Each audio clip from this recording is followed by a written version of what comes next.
No, she's my son's ex-girlfriend. Okay. And this is an annual trip we take yearly to commemorate my husband's death. Okay. All right. I'm very sorry for your loss. So you take this trip. Yearly. And where do you go? Well, this time we're going to North Carolina. Okay. So you went to North Carolina. And how many of you were going on this trip? It was myself, my son Devin, and it was the young lady. Okay, there's just three. Just three. So the three of you decide to go on the trip. What are the expenses that you're saying that the defendant owes you for?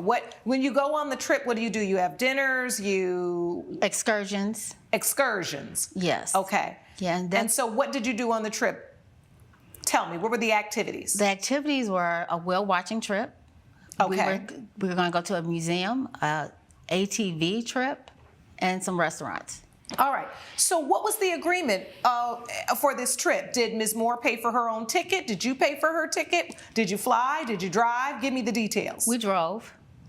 I paid for Ms. Moore's part of the trip because before we left, the day that we were leaving, she had an issue with her credit card being fraudulently tapped in. So instead of her not going, I told her that I would front her the trip.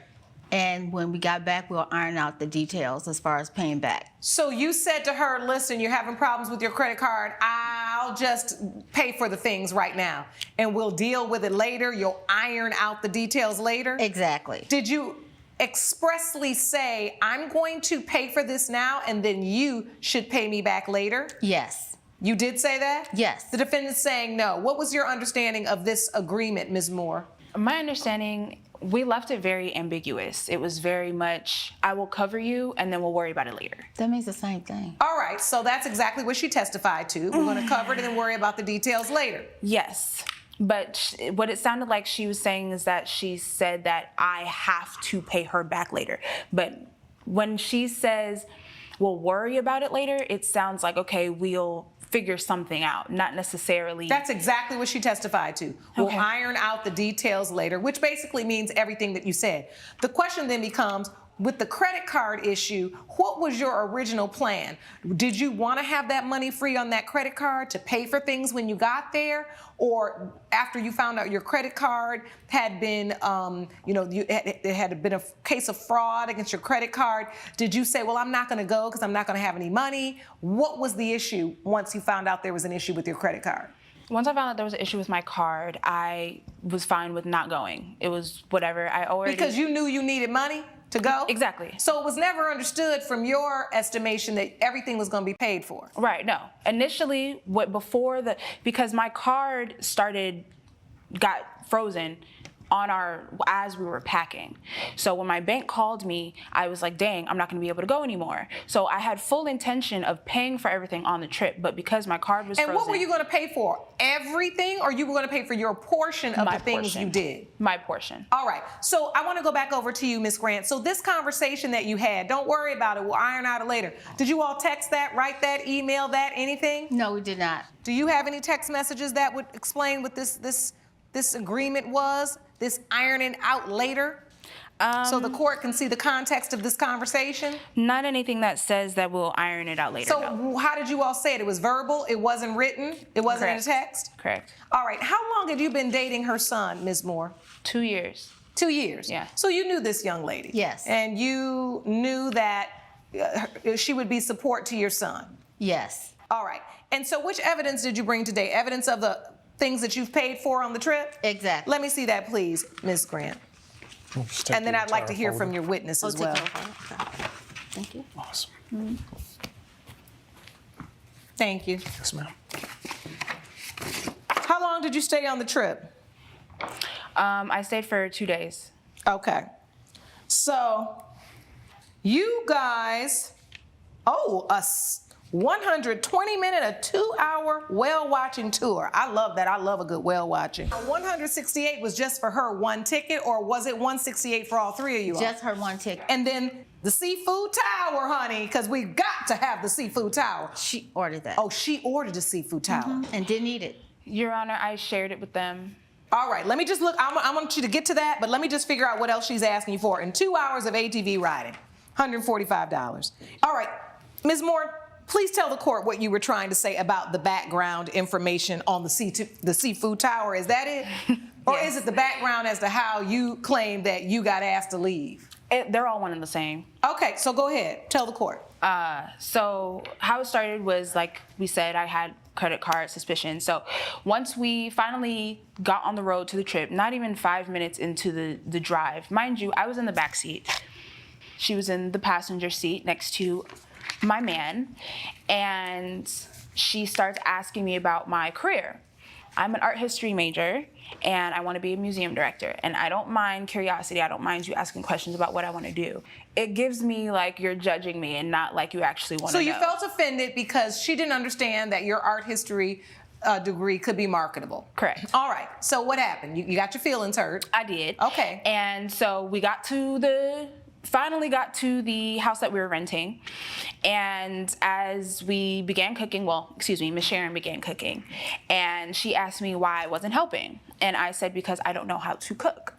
Devin has taught me a couple things here and there about how to cook, but I was never taught how to cook growing up. I grew up in foster care, so nobody was there to teach me that.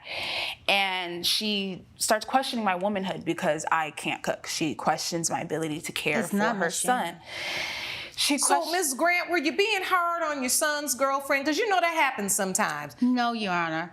It was the first I've heard that I'm cooking in the kitchen. I'm wondering why she was not coming in the kitchen to help me. All right, now I get the point. I've been watching with curiosity. I've been wondering why this woman would sue her son's ex-girlfriend because of $462. I guess I'm right. That money is not so big. I've been wondering why, like excursion money, and she even said she shared the seafood with them. So why suing her for not so big amount of money? Like, why? Now I understand why. Because she doesn't know how to cook. That's the main reason. Maybe this mother is so concerned about the future of his son. And how is he gonna live with a woman that doesn't know how to cook? That means my son is going to see a lot in the hands of this lady here. So now I get the reason why she has to sue for that damn money. Woo! And this could also be the reason why they broke up. Yeah, it could be the reason why they broke up, because she doesn't know how to cook. She claimed that nobody taught her how to cook. And when she was even cooking, she didn't like give a helping hand, or come to the kitchen and offer to maybe do one or two things, or even help in fixing one or two things for her. Maybe that's the major anger of this mom. Anyway, let's keep watching though. You didn't even come in and say, Ms. Grant, can I help you with anything? No, nothing. So then I get the lowdown that she doesn't know how to cook, and my son's been cooking for her for the past 2 years. Well, is there something wrong with that? Tell the truth. Well, maybe if I had known in the beginning, maybe I could have helped her or taught her how to cook or something. I want to hear from your son, too, because I pretty much heard enough of this, but I want to hear from your witness. Stand up. You've been sworn in. State your name for the court. Step forward to the podium. To the podium, sweetheart. Sir.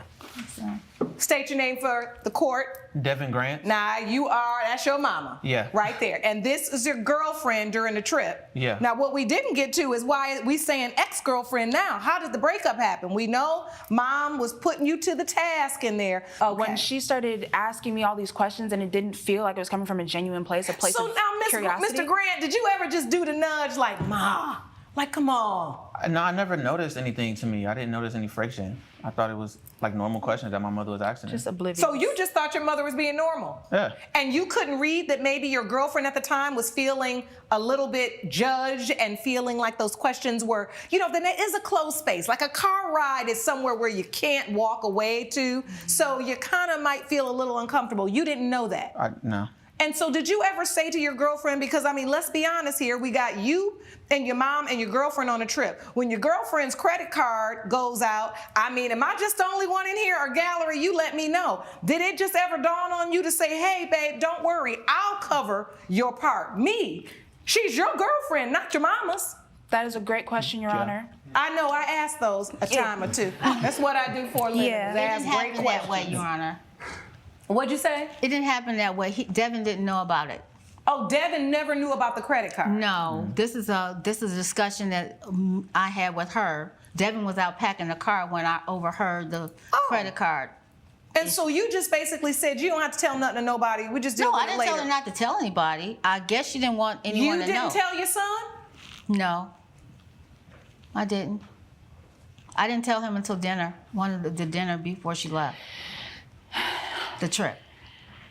All right, so you go through this whole thing thinking that when we get back, she's going to figure out how to pay me back. You didn't have a question in your mind as you were paying these expenses that you would not get this money back. Exactly. At what point did you become an ex-girlfriend? Why? And then how does she ask you for the money back? So the day I decided that this relationship wasn't going to work was dinner on night 2. Oh, you had broke up with him on dinner night too. That's why you didn't eat the seafood towel. Correct. Shoot. Correct. My appetite was gone. So initially what had happened was we had a whale watching trip planned, which is what I asked for. Oh, you requested that trip? Yes. Each of us had picked an excursion. Okay, so Yes. that was the thing. Everybody picked one. Right. Okay. So I had whale watching, and I didn't feel super comfortable doing the whale watching. Because there was bad weather, and I just didn't feel comfortable being on a boat with the weather looking the way it looked. But they felt comfortable, and also the energy wasn't good for me. So I just was like, maybe letting them go on this excursion on their own will be fine. So I you stayed didn't even back. go on the whale watching? I didn't. After you requested it? Correct. You're not having a great time with his mom. You feel like she's being a little judgy. Your boyfriend's not intervening. How does this all come to a head? So at dinner, I am enjoying my seafood tower at first, and then she keeps reiterating, because her daughter was supposed to be in my spot. I wasn't supposed to come on the trip initially. She kept saying, oh, I miss my daughter. She was so adventurous. And in a way where she's kind of side-eyeing me as she's saying it, kind of insinuating that I'm a place filler. I'm not welcome here, and I wish my daughter was here instead of you. Okay, why do you feel like you got kicked off? Get to the point. Because he said, after I responded to her constant berating, How did you her- respond? I told her I felt she was being disrespectful and I didn't appreciate her energy towards me throughout the whole Okay, trip. and then what happened? He tells me that I need to stop disrespecting his mom or I can leave. To me, what I heard was, Oh, he hit you with, or you can leave? Yeah. Oh, all right. Yeah. You got really angry, Mr. Grant. Yeah, I felt like she was disrespecting my mother, so I told her, you need to leave if you're going to keep disrespecting my mom. It's amazing to me you can see disrespect when it's coming to her, you but when told it's us me, we had a weird relationship. you do. Okay, so he said that, and then you felt like it's time for me to go. Oh yeah, I'm not gonna shovel my feelings for anybody. All right, so you just packed your things, and how did you leave if you'd driven there? You got a flight, or how'd you get back? Run to the car. You rented a car and just drove back. And so when did you hear from them again? How did it happen that they're requesting the expenses? So it was a couple weeks later. Devin had reached out to me wanting to have another conversation. I really wasn't open to it, still not open to it. And we still had to exchange our items because I had some stuff at his house, he had some stuff at mine. So we had to meet up anyway in person. So we had a little bit of a conversation, but at that point, the relationship was dead for me. And then a couple days after that, Miss Sharon texts me. It's not Miss Sharon. Miss Sharon texts me. She wants me to call her Miss Grant, but I can't. And I can't. Miss Sharon texts me and asks What me, is the difference between Miss Grant and Miss Sharon? She's standing there for being disrespectful. She wants you want her to refer to you as Ms. Grant, your last name. Yes. You feel like Miss Sharon is too familiar, and now that you're not, did she call you Miss Sharon before she broke up with your son? No. So you've always wanted to be referred to as Ms. Grant. Yes. And how does it hurt you to call somebody what they want to be called? What's it to you? It just feels like a control tactic to me. Okay. And I'm not gonna play into Y'all it. getting petty now. If somebody just says, call me Miss Grant, then you just call her Miss Grant. Now, I want to say that she was a little bit hard on you, but you're starting to giving me that little energy. And I understand you're a woman of a certain age, Miss Grant. I'm a woman of a certain age, and I realize the new generation, y'all flow a little differently. However, and I can respect that. You don't necessarily do the things the old school way. Am I right? Correct. Those members in the gallery that are kind of still old school upbringing. You don't question if your elder says, call me this. It's not for you to go to decide what I'm going to call you. That it doesn't fly like that. Now, this is where the law gets tricky and life moves in. As I'm sitting here, though, I'm saying to myself, right? If a young woman was really financially invested in this trip the way she planned to be, you wouldn't be so apt to just blow it and leave and walk away and this. And it seems like you're acting a little flighty to this court, Ms. Moore. And I know you had a difficult time. I know you had a falling out with your boyfriend. And I also know you maybe felt alone in the process. Yes. But you also had people paying for things, right, in reliance on the fact that you were going to enjoy the things. So why would she pay for whale watching for 3 people, then you decide not to go? That's a problem. So for this reason, the court is going to award the plaintiff $168 for the whale watching trip because you did not go after you knew she bought all of the tickets for the 3 of you all. The rest of it, Ms. Grant, to be honest with you, when you're in a situation like that, you need to be a little bit more detailed and have something in writing, even if it's a text. However, I do know that you bought that whale watching ticket thinking she was going to watch some whales. I thought $168 for the plaintiff. Court is adjourned. Thank you, Your Honor. All right, community members, as you can see, Judge Lauren Lake has ruled in favor of the plaintiff for $168 instead of the $400 they sued for. And here is my opinion. Remember, you can as well respectfully write your opinion. We are entitled to different opinions, respectfully. All right, this mom here is actually seeing this lady as a liability, especially a liability in the kitchen, someone who can't cook and can help out in cooking. That's her only anger on this issue.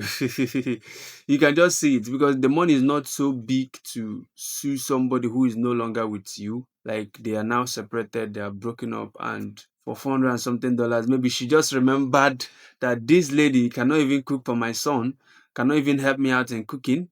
So she needs to get me back that money. She needs to get me back that money. I need to recover that my money.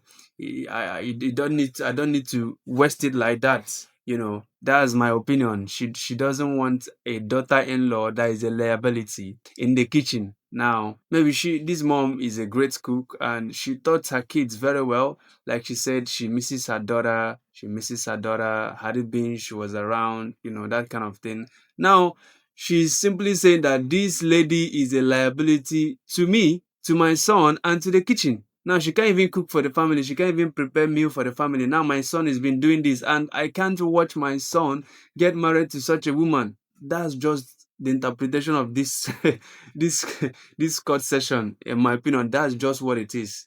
Yeah. She's not happy that this lady can't cook. That's the main reason why she's here today. Yes. That's what I think because the money is not so big. That's an excursion. And they even share the seafood according to her. So that's what I think. But community members, I would like to know what you think. This mom here is being mean. She don't want to waste money on a liability, on a kitchen liability, on a kitchen liability, on someone who doesn't know how to cook. For me, cooking is very important to me. Oh. Cooking is very important to me. I love my woman being a good cook, man. Yeah, that's for me. I don't know about you. All right, community members, I would like to know your opinion in the comment section. All right, let me know in the comment section. See ya.